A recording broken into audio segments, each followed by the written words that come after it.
À la une de ce journal, la ville de Tighine abrite les travaux d'un atelier de production d'un guide pour l'école républicaine.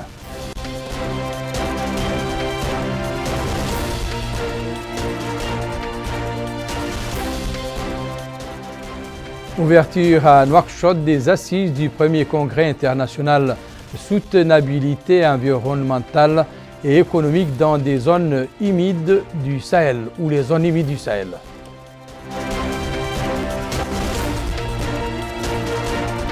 Le département de la justice organise la phase 2 du deuxième atelier de formation sur les litiges fonciers.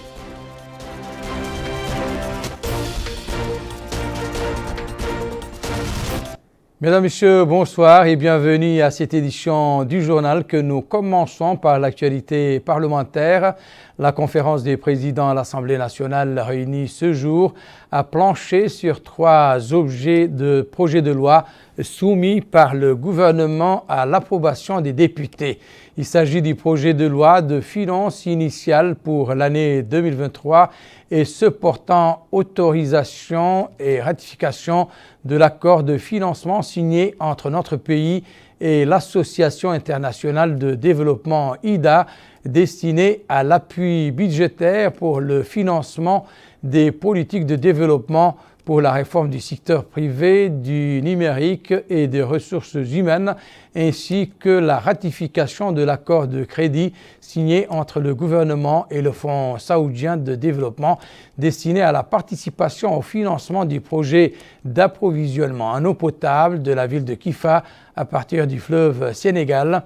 La conférence des présidents a décidé de transmettre les 10 projets de loi aux commissions techniques pour études approfondies avant d'être discutés en plénière. Suite de la tournée du ministre de l'Éducation nationale et de la réforme du système éducatif dans les établissements scolaires publics de la capitale.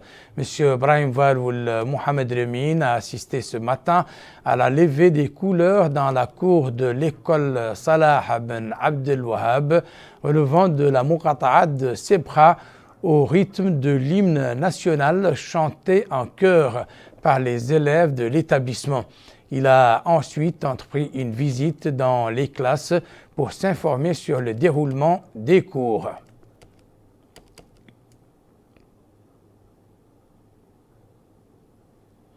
Hier, le ministre de l'Éducation avait assisté à l'école 1 de la ville de Tighine à la levée du drapeau national dans le cadre d'une visite d'information sur l'application de la nouvelle réforme de l'éducation. Aminata Khan. Le ministre de l'Éducation nationale, Brahim Waloul Mohamed Lemine, a effectué ce matin une visite au niveau de l'école 1 de Tighine. Sur place, le ministre et sa délégation d'accompagnement ont assisté à la cérémonie de levée des couleurs devant des centaines d'élèves qui ont entonné fièrement l'hymne national du pays. Ensuite, le ministre s'est rendu dans les salles de classe où il a reçu d'amples explications sur la nature des cours dispensés dans cette école. Le ministre s'est rendu également à l'école Dar el-Bela de Mederdra qui compte 300 élèves. Une école construite par la délégation nationale à la lutte contre l'exclusion Ta'azur. Le ministre a donné de fermes instructions quant au respect scrupuleux des mesures et stratégies mises en place pour asseoir une école républicaine. L'autre étape de la visite du ministre dans la ville de Mederdra a eu lieu au lycée de Mederdra. Là également, le ministre a été édifié sur la nature des cours dispensés et la présence du personnel enseignant. À l'issue de sa visite, le ministre de l'Éducation nationale et de la réforme du système éducatif, Brahim Waloul Mohamed Lemine, a indiqué que la visite était une occasion de s'informer sur le terrain des manquements, mais également de l'application de toutes les mesures édictées par le ministère de l'Éducation nationale et de la réforme du système éducatif quant au démarrage cette année de l'école républicaine. Il a indiqué que cette visite leur a également permis de faire un diagnostic pour voir les manquements au niveau des tables, mais également au niveau du personnel, tel que les gardiens d'école. L'objectif de ces visites, dira-t-il, pour conclure, est de mieux cerner les problèmes que rencontrent les écoles à l'intérieur du pays pour permettre aux élèves de jouir d'un environnement favorable à l'éducation. Ensuite, le ministre et sa délégation d'accompagnement se sont rendus à l'école mythique d'El Atik qui a formé des générations de cadres. Là également, le ministre a mis l'accent sur la nécessité de la réhabilitation de cette école qui a formé plusieurs hauts responsables de ce pays. Monsieur Brahim Valboum Mohamed Lemine s'était rendu dans le chef-lieu de l'arrondissement de Tigund pour superviser l'ouverture de l'atelier de production d'un guide pour l'école républicaine, l'atelier auquel participent des cadres et techniciens du département de l'éducation aux côtés de représentants de syndicats et d'associations de parents d'élèves va durer 10 jours. Abdullah Damaba. Cette cérémonie de levée des couleurs se déroule dans l'enceinte de l'école numéro 1 de Tigui relevant de la Moukata de Mededras en présence du ministre de l'Éducation nationale et de la réforme du système éducatif. Par la suite, il s'est rendu au sein des salles de classe afin de s'informer du déroulement des cours dans le cadre de l'établissement de l'école républicaine. Ensuite, le ministre de l'Éducation nationale et de la réforme du système éducatif a mis le cap sur la ville de Mededras sur place. Il s'est rendu au sein de l'école d'Arel Bewa. Là aussi, il s'est enquis de l'état de cet établissement et du respect des mesures prises pour l'établissement d'une école républicaine. Il a ainsi visité cet établissement qui est construit par la Délégation générale à la solidarité nationale et à la lutte contre l'exclusion Tahazour. Le lycée de Mederdra a aussi construit une étape de ce déplacement du ministre de l'Éducation nationale et de la réforme du système éducatif. Il s'est informé des problèmes rencontrés au sein de cet établissement. Brahim Valboum Mohamed Lemine, ministre de l'Éducation nationale et de la réforme du système éducatif, a précisé que des mesures ont été prises afin de combler les manquements liés à la disponibilité du corps professoral et enseignant. Il a aussi souligné que des dispositions vont être aussi mises en œuvre afin d'améliorer le cadre d'apprentissage pour permettre aux élèves de s'épanouir au sein de ces écoles. Le ministre n'a pas manqué aussi de visiter l'ancienne école de Mederdra. Des générations de cadres du pays ont eu à être formés au sein de cette école. À Nouadhibou, l'administration territoriale suit aussi de près le déroulement de la nouvelle année scolaire. Ce matin, le Walid d'Arlet Nouadhibou s'est rendu dans les salles de classe de l'école El Vadila au quartier de Tarhil dans le dessein de s'informer d'abord sur les conditions d'apprentissage des élèves et ensuite noter les problèmes qui se posent à l'établissement. Aminata Khan. Le Walid d'Arlet Nouadhibou, Yahya Ould Cheikh Mohamed Val, a été informé ce matin lors de la visite qu'il a effectuée à l'école Vadila de la ville de Nouadhibou sur le processus de l'enseignement et l'application de l'école républicaine. Sur place, le Wali a assisté à la cérémonie de levée des couleurs dans l'enceinte de l'école et a été informé sur les cours dispensés avant d'écouter une présentation faite par le directeur régional de l'enseignement.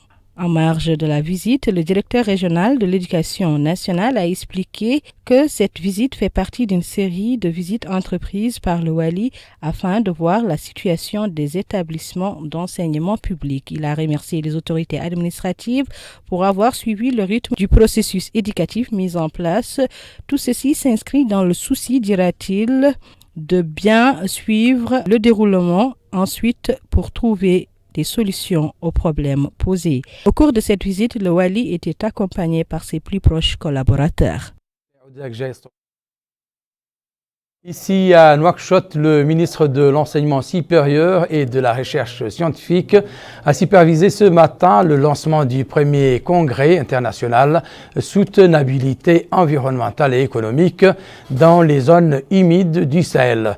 La rencontre organisée par l'Agence nationale de la recherche scientifique et de l'innovation en collaboration avec Hans Zeidel Stiftung a pour objectif de contribuer à l'impulsion de la recherche scientifique pour le développement. Mohamed Khattat. C'est le premier colloque international du genre sur la soutenabilité environnementale et économique dans les zones humides du Sahel qu'organise l'Agence nationale de la recherche scientifique et de l'innovation en étroite collaboration avec la fondation allemande Hans Seidel. L'occasion pour le ministre de l'Enseignement supérieur et de la recherche scientifique, M. Mohamed Lamine Oulaboui ou le Cheikh Al-Hadrami, de souligner que les pays du Sahel font face aux mêmes défis environnementaux et dans une grande mesure aux mêmes conséquences sociales, culturelles et économiques de ces défis. Il a ajouté que les zones humides constituent un vivier naturel pour la biodiversité, car grâce à leurs terres gorgées d'eau et à leurs écosystèmes spécifiques, elles abritent de nombreuses espèces végétales et animales et favorisent un grand nombre d'activités économiques. Il a indiqué que, bien que réputée être une zone de sécheresse et de désertification, cette zone recèle beaucoup de zones humides et de ressources hydriques qui, si elles sont bien exploitées, suivant les méthodes et avec des moyens scientifiques modernes, pourront générer richesse et prospérité pour nos peuples. Pour ce faire, la science et la recherche sont les voies idéales pour explorer les trésors de la Terre et en tirer profit pour le bien de l'humanité, tout en préservant l'environnement naturel dans sa diversité, le caractère complémentaire de ses composantes et la pérennité de ses équilibres vitaux. De son côté, le directeur de l'Agence nationale de la recherche scientifique et de l'innovation, M. Ahmed Oulmeni, il s'est réjoui de la qualité de participation active au Congrès pour élaborer une feuille de route concrète qui fixe la stratégie nationale de la recherche scientifique. Cette stratégie, a-t-il précisé, a été mise en œuvre au début de ces années pour identifier les priorités de la recherche scientifique et de l'innovation au sein de 10 cas qui sont aujourd'hui devant nous pour les traduire en projets concrets que nous préciserons dans une intention de recherche scientifique. Il faut noter qu'il est attendu de ce conclave des recommandations pertinentes. C'est la recherche scientifique au service du développement durable dans les zones humides et les voies et moyens de traduire ces recommandations en projets, en études scientifiques qui touchent autant de domaines que possible et servent les populations tout en préservant l'environnement dans notre région sahélienne. Au volet judiciaire, on notait ce mardi le démarrage des travaux de la phase 2 du deuxième atelier de formation sur les litiges fonciers organisé au profit des chambres civiles et administratives. La formation vise à renforcer les connaissances des participants sur les textes traitant des litiges fonciers à la lumière de décisions prises par la Cour suprême. Aminata ou Aminam Khalil.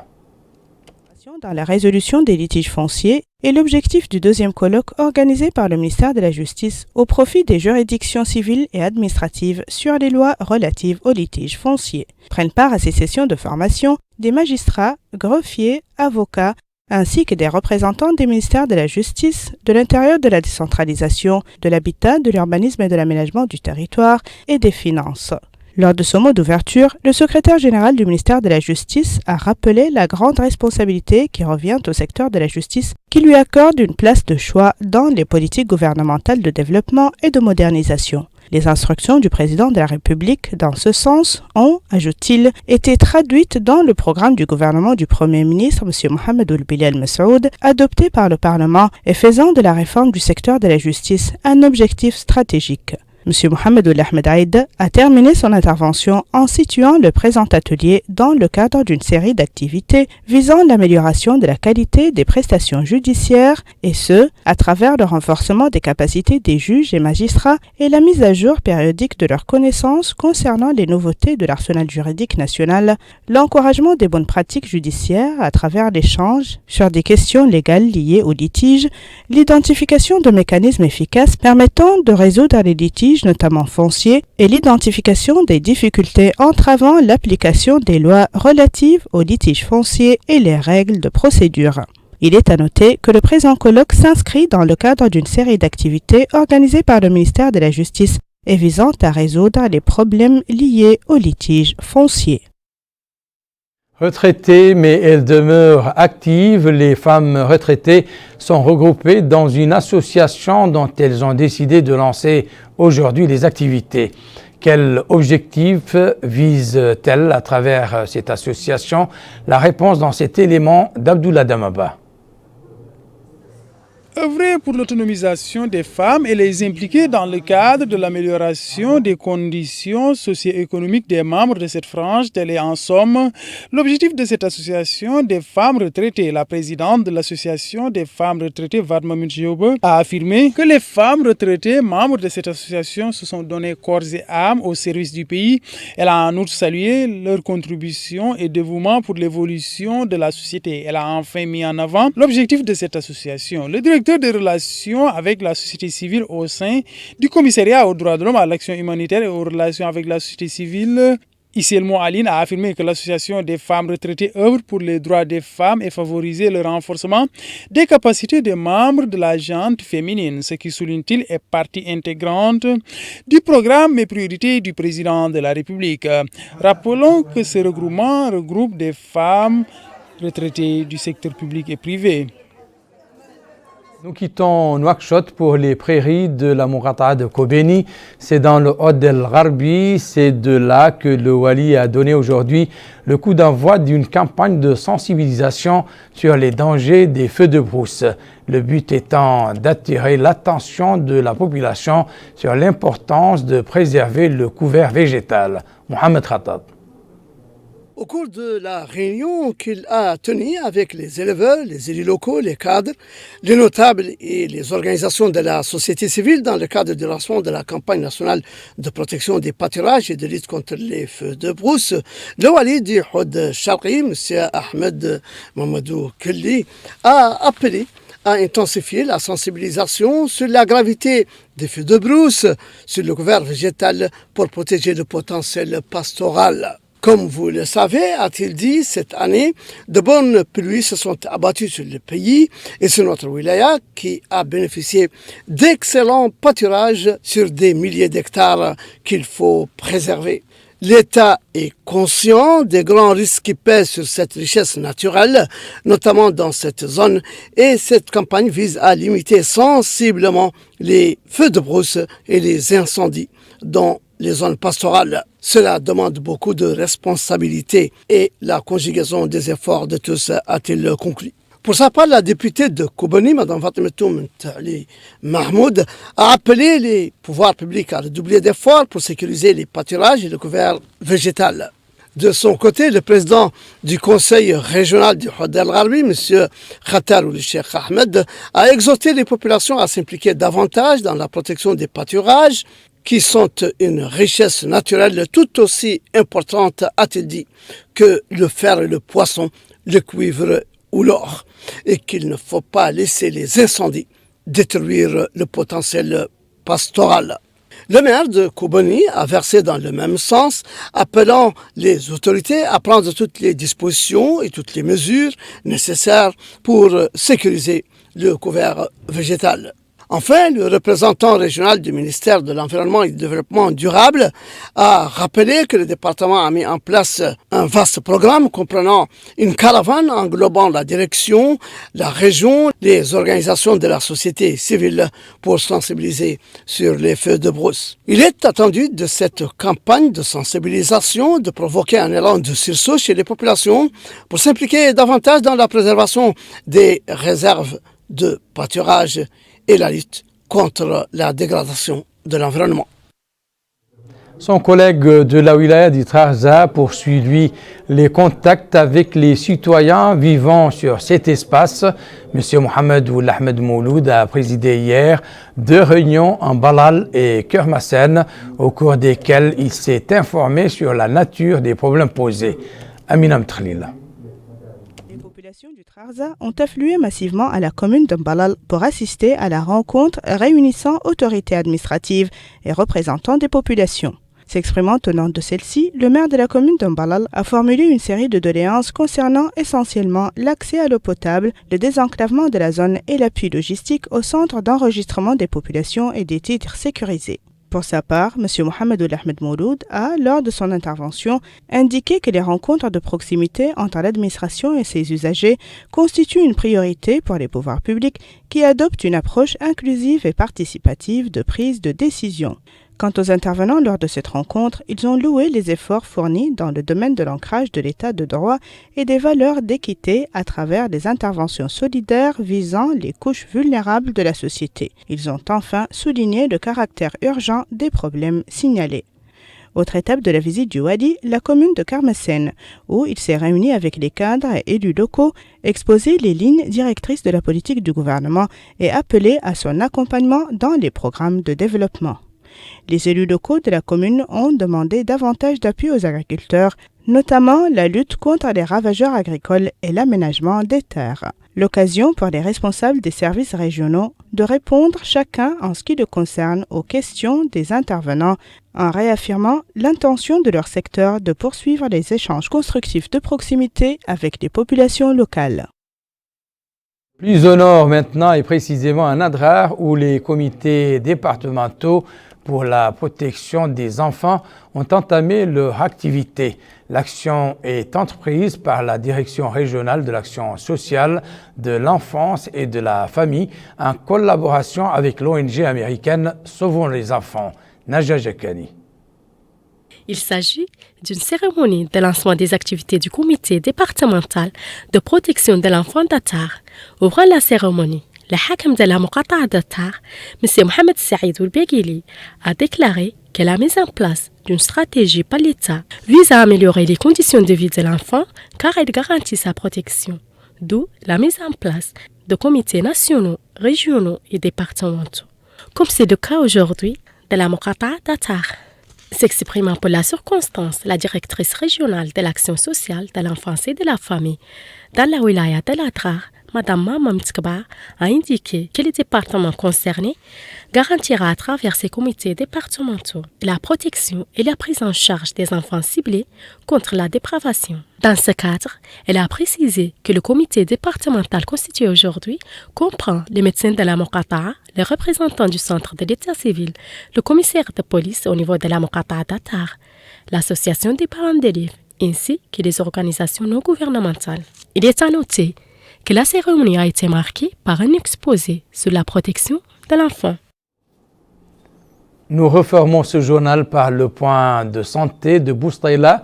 Dans les confins du Hod Sharqi, le centre offre les soins primaires aux citoyens des villages environnants. Le point de santé du village de Bousta, dans la Muqata'a de Tembedra, connaît une forte affluence des patients issus du village ou des localités environnantes, qui cherchant une consultation, qui des soins. Une grande affluence due au paludisme qui sévit actuellement dans la région. Une situation qui oblige l'infirmier du village et son personnel à redoubler d'efforts pour répondre aux attentes de chacun des patients.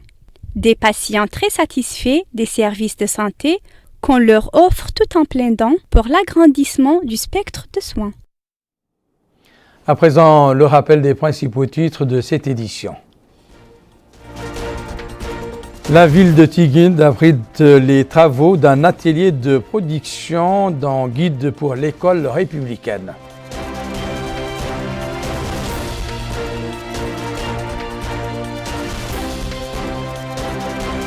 Ouverture à Nouakchott des assises du premier congrès international soutenabilité environnementale et économique dans les zones humides du Sahel.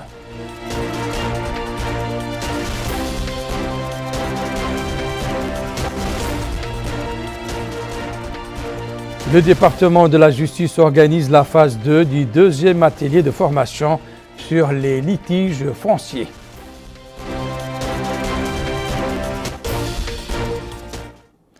C'est la fin de cette édition. Merci pour votre attention. Excellent moment avec le reste des programmes d'El Mauritania. Au revoir.